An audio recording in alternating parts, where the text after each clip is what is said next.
गरीब बेटी का महलों का ससुराल।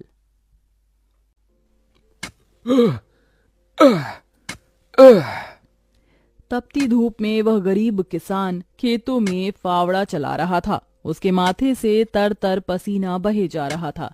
तभी गंगा गमछा उठाकर पिता का पसीना पोंछती है। बाबा, आपके माथे से कितना पसीना बह रहा है, आप थक भी गए हैं, थोड़ी देर आराम कर लो, फावड़ा मुझे दो।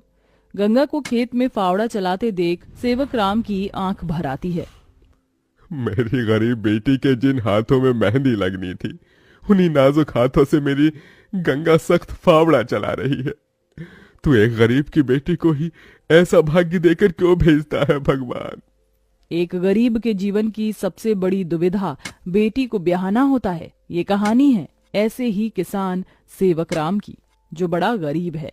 उसकी दो बेटी गंगा और अंजू हैं। यूं तो सेवक राम ने गंगा के लिए कई रिश्ते ढूंढे, मगर भला एक गरीब की बेटी का हाथ कौन थामना चाहता है। किसी तरह से उनका जीवन कट रहा था। सेवक राम, उसकी बूढ़ी पत्नी जानकी और दोनों बेटी सारा दिन तपती धूप में खेत में काम करते रहे। शाम को खेत का मालिक ब्रिज वहां आया। अरे ओ सेवक राम, सारा खेत जोत दिया? जी ब्रिज बाबू, खेत भी जोत दिया और बीज भी बो दिया। ये ले, तेरे परिवार की आज की दिहाड़ी 250 रुपए। ये क्या मालिक, आप पैसे तो कम दे रहे हैं। पहले मेरी अकेले की दिहाड़ी आप मुझे 200 रुपए देते थे, फिर घटाकर 100 रुपए कर दिया और फिर सीधे 70 रुपए कर दिया, और उसमें भी पूरे पैसे नहीं दे रहे हैं। मैं, मेरी दोनों बेटी और पत्नी को मिलाकर हम कुल 4 जन आज खेत में दिन भर जर मर कर खटे हैं। अरे 30 रुपए ही तो कम है, उसमें क्या तू खरीद लेगा? है एक एक रुपया भी मेहनत से कमाना पड़ता है मालिक। फिर ब्रिज बाकी के 30 रुपए भी सेवक राम को दे देता है, जिसके बाद वह अपनी मढ़ई में आ जाते हैं और गंगा सबको खाना बनाकर खिलाती है और एक फटे गुदरी पर पूरा परिवार जमीन पर लेट जाता है। मगर एक पिता होते हुए सेवक राम चिंता में सो भी नहीं पाता। वह रात भर आंसुओं से बिछौना भिगोता है। अजी, आप अभी तक जाग रहे हैं? जिसके घर में जवान बेटी ब्याहने को हो, वो कैसे सोए? जाने मेरी गरीब बेटी के भाग्य में क्या लिखा है। भगवान ने सभी के घर आंगन में भाग्य जाग रहे हैं, मगर मेरी मढ़ई के आंगन में मंडप कब बनेगा?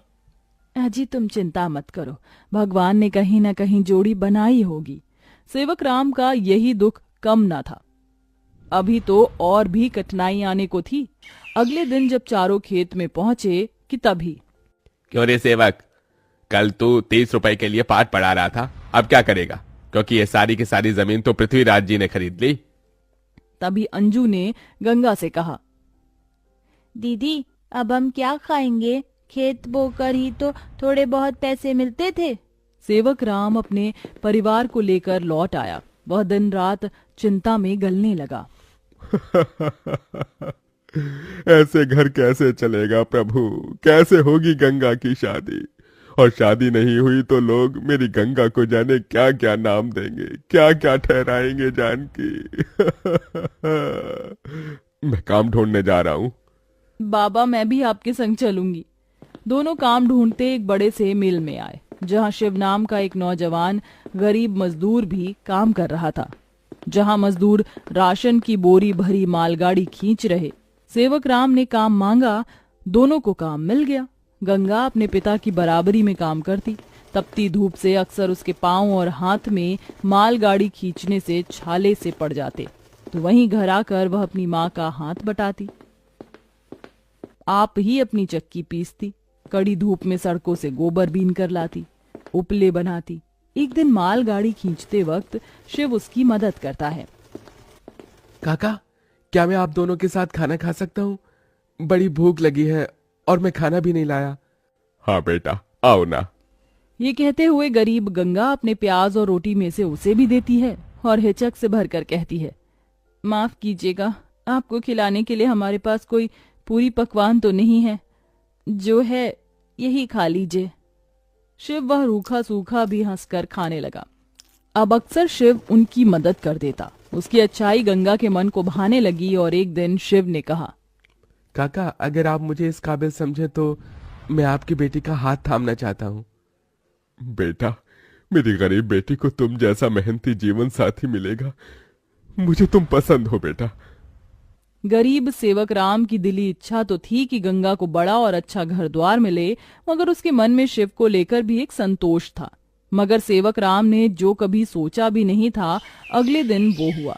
कई बड़ी गाड़ियां लाइन से उसके चौखट पर आईं और शगुन से भरी थालियों के साथ शिव अपने परिवार के संग उनके घर आया। उनके महंगे कपड़े लत्ते देख एकदम महलों में रहने वालों से थे। शिव के संग उसके माता पिता पृथ्वीराज, वसुंधरा और बहन योगिता थी। अंजू ने उन्हें देख तपाक से बोला, अरे बाप रे, ये तो राजा महाराजा से लगते हैं। अजी आपने तो कहा था शिव गरीब घर का लड़का है। शिव बेटा, ये सब क्या है? यही मेरी सच्चाई है काका। माफ कीजिएगा, मैं मजदूर या गरीब नहीं था, बल्कि महलों का बेटा हूँ। मगर मुझे एक ऐसा जीवन साथी की खोज थी जो मेरा धन दौलत देखकर मुझे ना अपनाए। इसलिए मैं उसे ही ढूंढने के लिए ये जीवन जी रहा था। जिसने मुझे मेरी गरीबी के संग स्वीकारा वो गंगा थी। इसलिए मेरे महलों की दुल्हन गंगा होगी। गंगा बनोगी मेरे महलों की बहू और मेरे बेटे की दुल्हन? अपनी गरीब बेटी के लिए महलों से आया रिश्ता देखकर सेवक राम बड़ा रोया। भगवान, तूने मेरी फटी झोली में इतनी खुशियां डाल दी। मेरी बेटी महलों की दुल्हन बनेगी। हर बाप चाहता है कि वो अपनी बेटी का हाथ जिसके हाथ में दे वो उसे रानी बनाकर रखे। अब मेरी बेटी सचमुच में महलों की रानी बनेगी। समझे जी, मंगनी कर ले। मगर इतनी छोटी सी मड़ई में सब कैसे होगा? ये तो टूटी फूटी है, आप लोगों के खड़े होने लायक भी नहीं है। मगर इस मढ़ई में आप जितने दिलदार लोग रहते हैं तो ये महलों से बढ़कर है। इसके बाद सेवक राम के छोटे से मढ़ई में उसकी गरीब बेटी की मंगनी होती है, जहां और थोड़े दिन के बाद बड़े ही धूमधाम के साथ गंगा की शादी होती है, जहां वह मंडप में मन ही मन कहती है, हे गौरी मैया, आपका धन्यवाद जो आपने मुझको मनचाहा वर दिया। इसके बाद गंगा विदा होकर अपने महलों के ससुराल में आ जाती है, जो दुल्हन के जैसा सजा हुआ होता है, जहां कई नौकर चाकर शाही अंदाज में उसके स्वागत में खड़े थे। तभी महंगे से लहंगे में ननद योगिता ने कहा, आइए भाभी, आपके महलों के ससुराल में आपका स्वागत है। जैसे ही योगिता गाड़ी से उतरती है, तभी नौकर चाकर थाली में फूल लिए खड़े उसके स्वागत में फूल बिछाए जाते हैं। जहां कल तक उसके पांव को कांटों की चुभन मिली थी, आज वह महल की दुल्हन बनकर फूलों में बदल चुके थे। जहां महल के द्वार पर सास वसुंधरा ने स्वागत किया, आओ हमारे महलों की दुल्हन, तुम्हारा स्वागत है। इस सोने की कलश को अपने दाहिने पांव से गिराकर अंदर आ जाओ। जी माँ। गंगा ने कलश गिराकर स्वागत किया। तभी ससुराल वालों ने उसे अनेकों तोहफे दिए। गंगा बहू, ये हार पिछले कई पुश्तों से हमारे महल में चला आ रहा है, अब तुम इसकी हकदार हो। भाभी, ये तोहफा मेरी तरफ से और ये तोहफा मेरी ओर से बहू।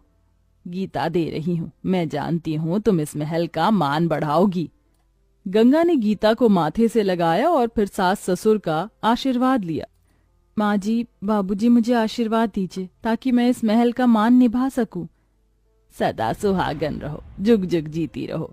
फिर गंगा विदाई में दिए अपनी गठरी को संग लिए शिव के साथ कमरे में आ गई, जहां आलीशान बड़ा कमरा, ऐशो मखमल का बिछौना और सब कुछ था, जिसे उस गरीब दुल्हन की आंखें देखती रह गईं। कैसा लग रहा है महलों के ससुराल में आकर? खुशी से गंगा की आंखें भर आईं। उसने कहा, यकीन नहीं होता, भगवान ने एक बार में ही इतनी खुशी दे दी। शिव, सब एक सपने जैसा लग रहा है। अब यही तुम्हारी दुनिया है। उस रोज जमीन पर सोने वाली गंगा मखमल के बिछौने पर सोई। अगले दिन वह नहा धोकर नीचे आई, जहां खाने की शाही मेज लगी थी और इर्द गिर्द नौकर खड़े थे। बहू बैठो, खाना खाओ। तभी नौकर ने गंगा को खाना परोसा। एक निवाला खाते ही गंगा को अपनी संघर्ष भरी जिंदगी और याद आ गई। उसकी आंखों से आंसू छलक गए। क्या हुआ गंगा बहू, खाना अच्छा नहीं बना? नहीं माँ जी, बहुत अच्छा बना है, बस ये सब खाने के तो एक गरीब की ख्वाहिश होती है। मैं बहुत खुश हूँ, बस चाहती हूँ कि हर लड़की को उसके सपनों का ससुराल मिले, जैसे मुझे मिला। थोड़े दिन में गंगा अपने महलों के ससुराल में सुखी से रहने लगी। किसी गरीब की बेटी को चुनकर हम भी ये पुण्य कमा सकते हैं।